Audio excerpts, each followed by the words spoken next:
قال المؤلف رحمه الله تعالى ونفعنا الله بعلومهم ربي زدنا علما نافعا وارزقنا فهما واسعا وعملا متقبلا برحمتك يا ارحم الراحمين.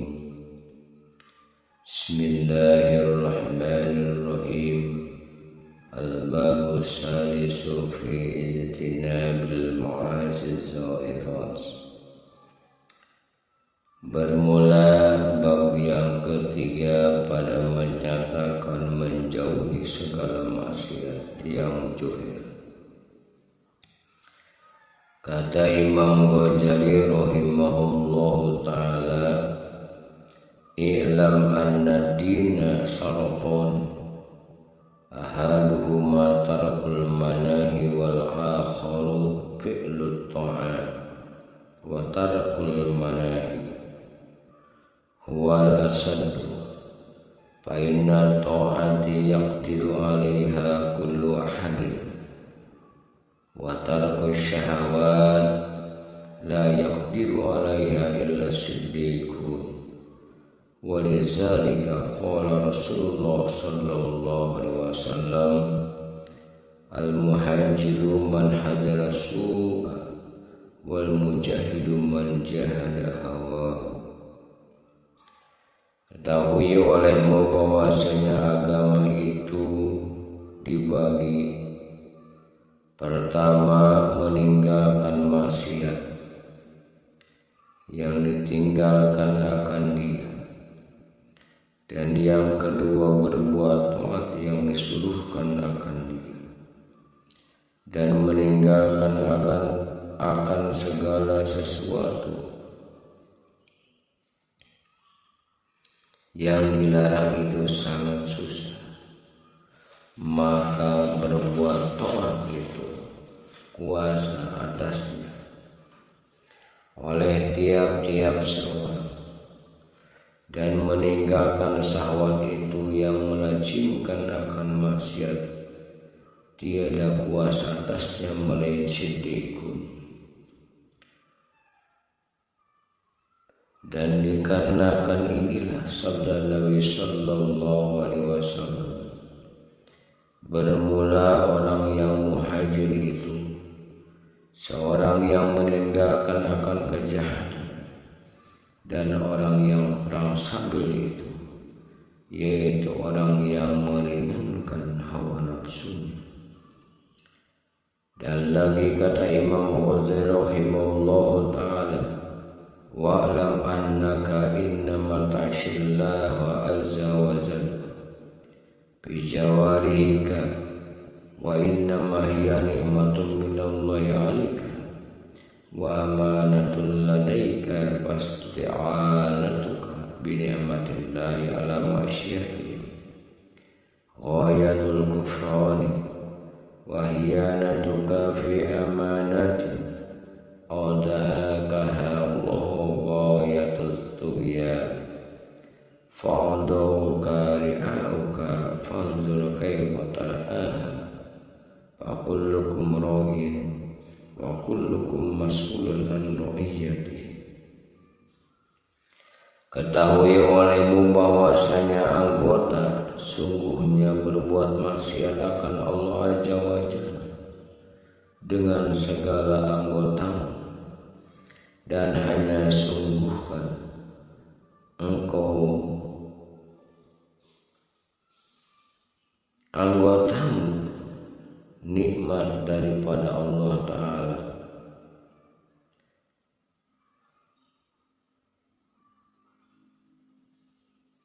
Dan pada taruhan padamu, maka jika engkau perbuat akan maksiat dengan suatu daripada anggota itu, maka seolah-olah engkau minta tolong dengan nikmat Allah Ta'ala atas berbuat maksiat. Maka yang demikian itu sungguh-sungguh dengan sengaja kafir, kufur nikmat Allah Ta'ala, yakni menyalahi akan yang dijadikan Allah Ta'ala dengan dia. mana segala anggotamu itu dijadikan akan dia karena berbuat taat kepada Allah Ta'ala, maka tatkala engkau berbuat maksiat dengan dia, maka yang demikian itu menyalahi akan yang dijadikan dengan dia. Inilah makna kufur di sini, yakni dinamakan kufur nikmat, dan bukan makna kufur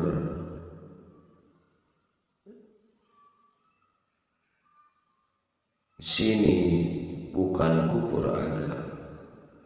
Dan lagi segala anggotamu itu pada taruhan daripada Allah Subhanahu wa Ta'ala kepadamu, maka jika engkau berbuat maksiat dengan dia, niscaya engkau hianat.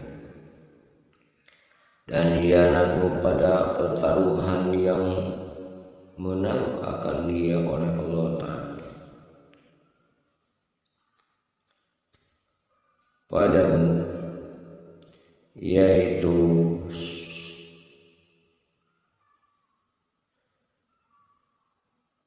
sehingga maksiat, maka segala engkau itu seperti rakyatmu, maka tilik olehmu betapa engkau memelihara akan dia. Maka sekalian kamu itu punya peliharanya, dan tiap-tiap kamu itu ditanya pada hari kiamat akan sesuatu yang kamu pelihara.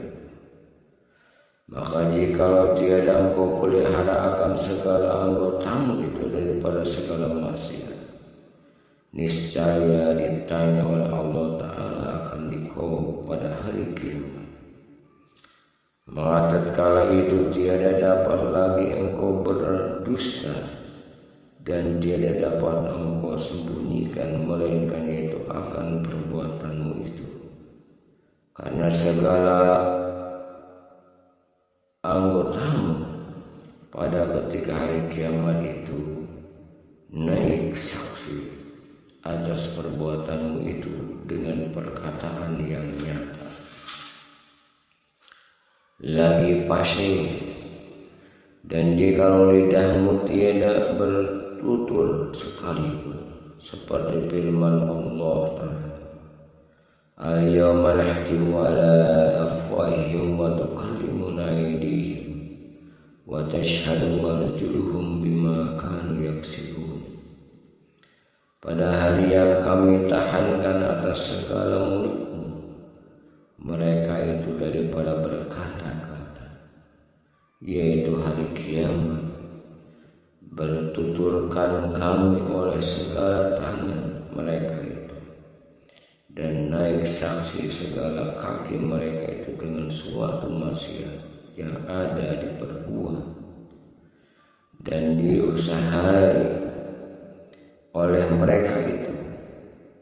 Dan lagi firman Allah Ta'ala, yauma tashhadu alaihim alsinatuhum wa aydihim wa arjuluhum bima kanu ya'malun. Pada hari yang naik saksi atas mereka itu segala lidah mereka dan segala tangan mereka itu dan segala kaki mereka itu dengan segala maksiat yang ada perbuat oleh mereka, yaitu pada hari kiamat. Dan seyogianya engkau pelihara akan segala badanmu, astamu, dan pula segala anggotamu yang 7 daripada segala maksiat yang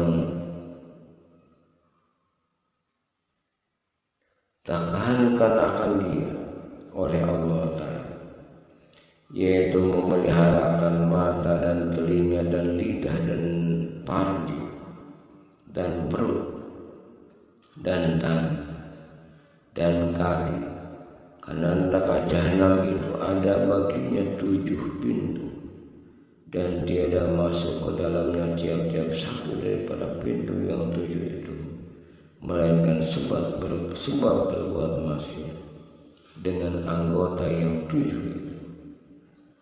Adapun mata itu, maka bahwasanya dijadikan akan dia bagimu supaya dapat engkau bertunjuk dengan dia di dalam segala tempat. Yang kelima, sama ada di laut ataupun di darat, dan dapat engkau minta tulang dengan dia atas menyampaikan segala hajatmu, dan dapat engkau melihat dengan dia kepada segala yang indah-indah dan segala yang ajib-ajib di dalam yaum dan di dalam langit, dan engkau ambil dengan dia akan dalil yang menunjukkan bagi wujud zat Allah Ta'ala dan segala sifatnya, maka hendaklah engkau jahirkan mata-mata daripada 4 perkara.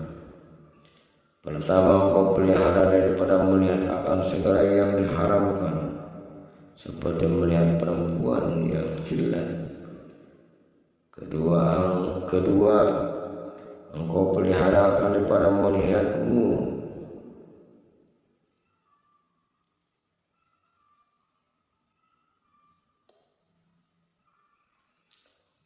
diambil yang baik-baik rupanya dengan salah. Ketiga, engkau pelihara akan daripada melihat kepada orang yang muslim dengan menghinakan akan dia. Keempat, engkau pelihara akan daripada melihat dengan dia kepada segala ajib-ajib. Adapun telinga itu, maka ia dijadikan bagimu supaya mendengarkan kalam Allah, yaitu Al-Quran, dan mendengarkan hadis Nabi SAW, dan mendengarkan hikmah aulia Allah, yaitu ilmu yang didengarkan menyampaikan kepada ma'rifatullah Ta'ala dan takut kepadanya, dan menyampaikan kepada mengenal negeri akhir. Maka hendaklah engkau pelihara akan telingamu itu daripada 5 perkara. Pertama, engkau pelihara akan daripada mendengar dengan dia kepada segala yang bid'ah, yang dicela, yang tiada mewafaqah dengan syariat. Kedua, engkau pelihara akan daripada mendengar dengan dia akan orang yang mengumpat, dan jangan engkau sangka dosa itu tertentu bagi orang yang mengata dengan dia, tetapi dapat pula dosa orang yang mendengar akan dia itu, seperti orang yang mengatakan dia. Karena hadis Nabi Sallallahu Alaihi Wasallam, innal mustami'a syarikul qail wa huwa ahadul mughtabin, bahwa orang yang mendengar itu menyekutui bagi orang yang berkata, dan itu satu daripada 2 orang yang mengumpat. Ketiga, engkau peliharakan daripada mendengar dengan dia kepada perkataan yang keji. Keempat, peliharakan daripada mendengar dengan dia perkataan yang batil, lagi sia-sia. Kelima, engkau peliharakan daripada mendengar dengan dia kepada orang yang mengatakan kejahatan.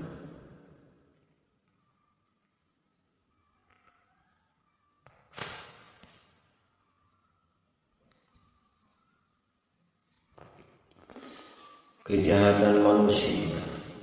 Adapun lidah itu, maka itu dijadikan bagimu karena membacakan dengan dia akan zikr dan membaca Al-Quran, dan engkau tunjuk dengan dia akan segala hamba Allah Ta'ala kepada jalan yang menyampaikan kepada Allah Ta'ala dan negeri akhir, dan menyuruhkan dengan dia berbuat kebajikan dan menahankan akan dia berbuat kejahatan, dan dapat engkau nyatakan dengan dia akan barang yang di dalam hatimu daripada segala hajatmu dunia dan akhirat. Maka hendaklah kau pelihara akan lidahmu daripada berdusta, sama ada sungguh-sungguh atau bersenda gurau. maka jangan kau biasakan berdusta itu dengan bersenda-senda, karena membawa yang demikian itu kepada berdusta yang sungguh-sungguh.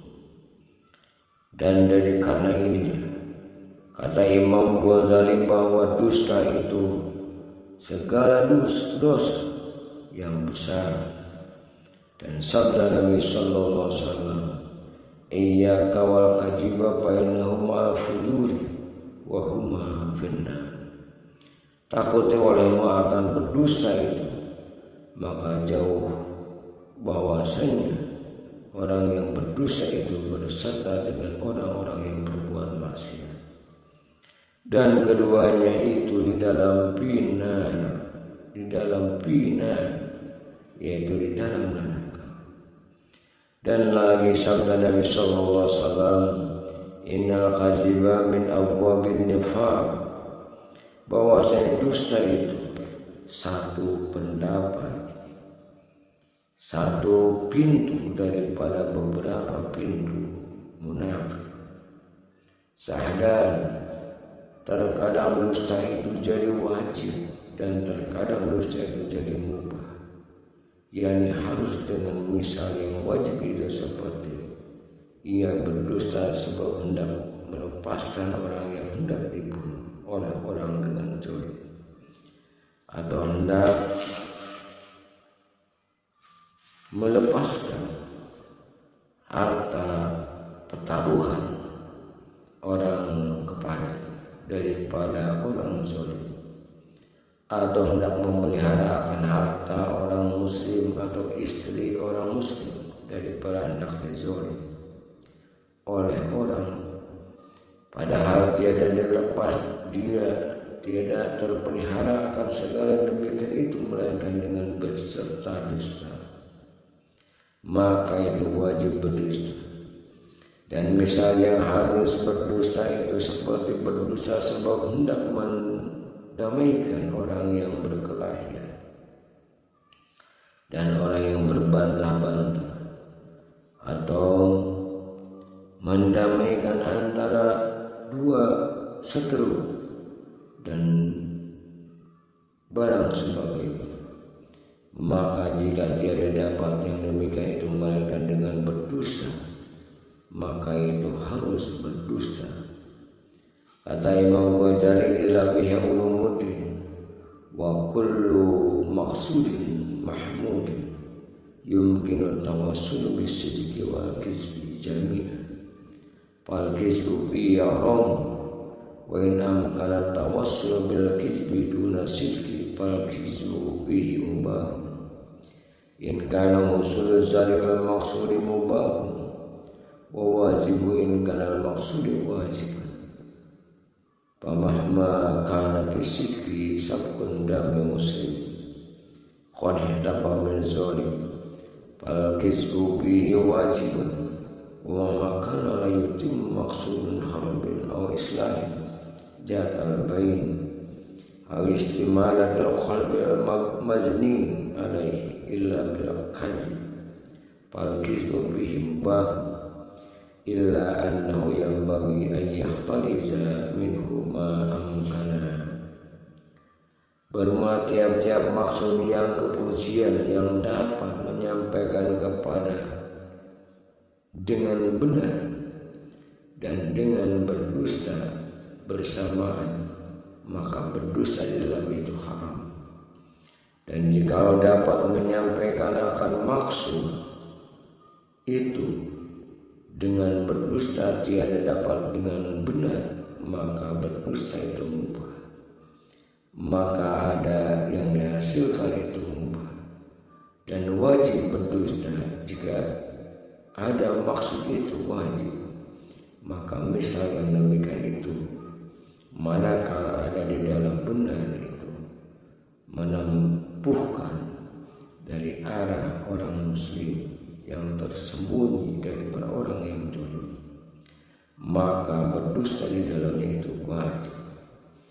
Dan manakala tiada sempurna maksud berperang saja atau berperang dengan orang yang banget atau mendamaikan akan orang yang berkelahi, atau hendak melindungi akan hati orang yang tua, akan demikianlah dengan berdusta, maka berdusta di dalam yang demikian itu harus, tetapi bahwa seujanya dipelihara akan daripada berdosa itu barang sedapat-dapatnya. Kedua, engkau pelihara akan lidahmu daripada menyalahi janji, maka hendaklah engkau sempurnakan tiap-tiap suatu yang engkau janjikan itu, dan jangan engkau menyalahi janjimu itu, melainkan dengan sebab lemah atau sebab darurat. Sabda Nabi sallallahu alaihi wasallam, salasun man kunna fihi fahuwa munafiqun, wa in shoma wa shalla, man iza haddasa kadziba, wa idza wa'ada akhlafa, wa idza tumina khana. 3 perkara barang siapa ada salah satu yang demikian itu di dalamnya, maka ia itu munafik. Dan jika ia puasa dan sembahyang sekalipun,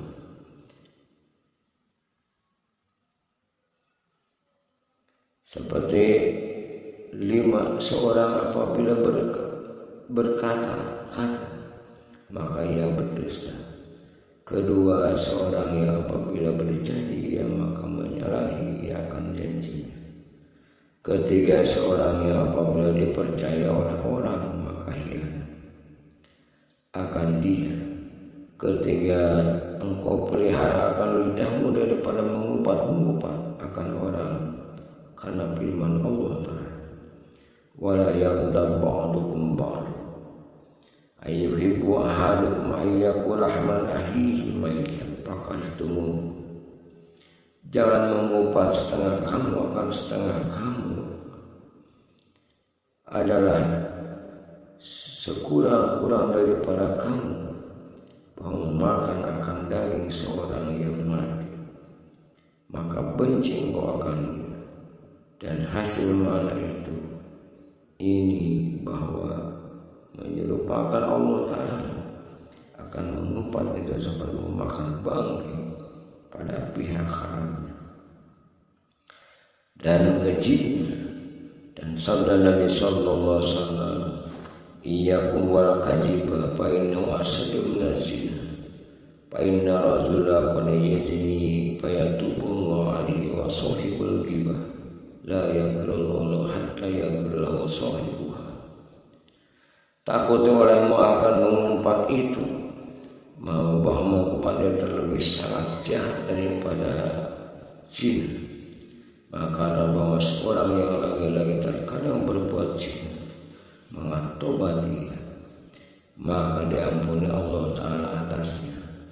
Dan orang yang mengumpati itu tiada mengampuni Allah bagi, hingga mengampuni baginya oleh orang yang kena umpat. Dan sabda Nabi sallallahu alaihi wasallam, marartu lailatan usriya bi ala qaumin yahmasuna wujuhahum bi azafirihim, faqultu ya Jibril man haula'i, faqalu haula'i allazina yaktabuna an-nas wa yaquluna bi a'radihim. Lalu akan pada malam Isra atasnya beberapa kaum yang menggeruk-geruk akan segala muka mereka itu dengan kuku mereka itu. Maka ketahui Jibril siapa mereka itu.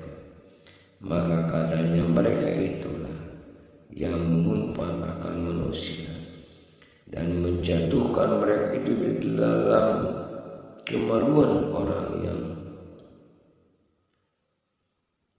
Dan kata Imam Ghazali rahimahullah ta'ala, wallahu a'lam bishawab.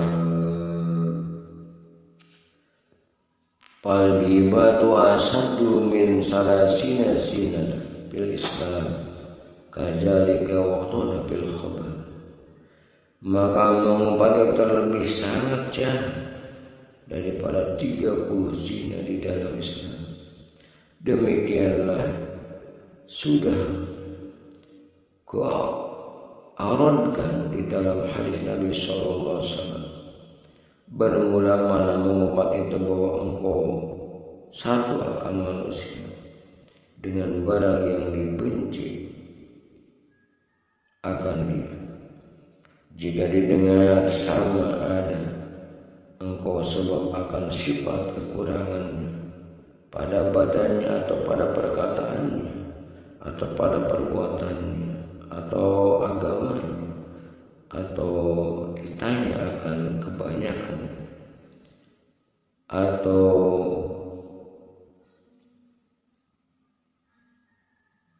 binatang atau yang sebangsanya dikata kepadanya. Dan barang seyogianya maka sekalian yang demikian itu dinamakan mengumpat lagi zalim. Dan jika ada yang kau sebut itu benar sekalipun, sadar terkadang mengumpat itu diharuskan oleh syara jika membawa maslahat pada syara, yaitu pada 6 tempat. Pertama, mengumpat akan kejahatan orang yang mazalim akan dia kepada qadi supaya dihukumi oleh qadi, atau qadi mazalim akan dia, maka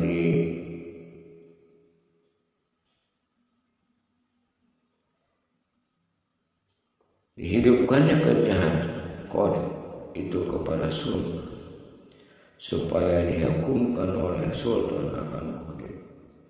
Kedua, mengatakan orang yang berbuat kejahatan sebab menukar akan dia supaya meninggalkan ia akan berbuat maksiat.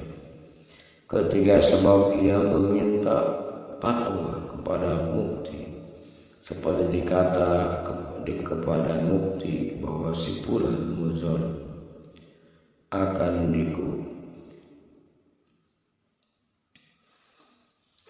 atau hikmahnya dan apa jalannya yang melepaskan daripada zalimnya itu.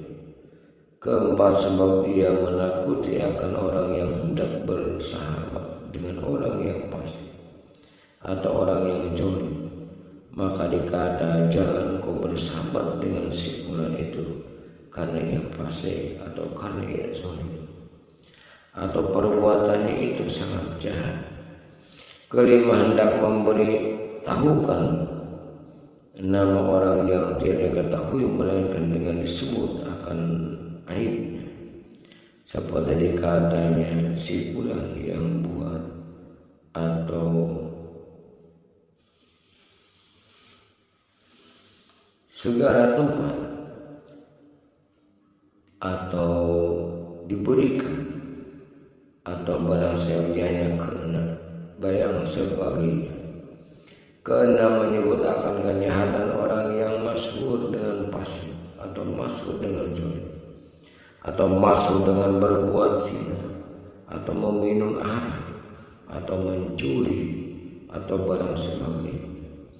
Keempat, kau pelihara akan lidahmu itu daripada molok, yakni mencela perkataan orang dengan membatahi akannya dan membenarkan akan dirinya, dan jadilah yakni berbantah atau jidal pada masalah ilmu dengan mendirikan dalil karena hendak mengabaikan akan orang, dan menaqasa fil kalam, yakni membantah akan perkataan orang karena sekalian yang demikian itu menyakiti bagi orang dan menjahilkan baginya dan mencela bagi perkataan orang dan memuji bagi dirinya.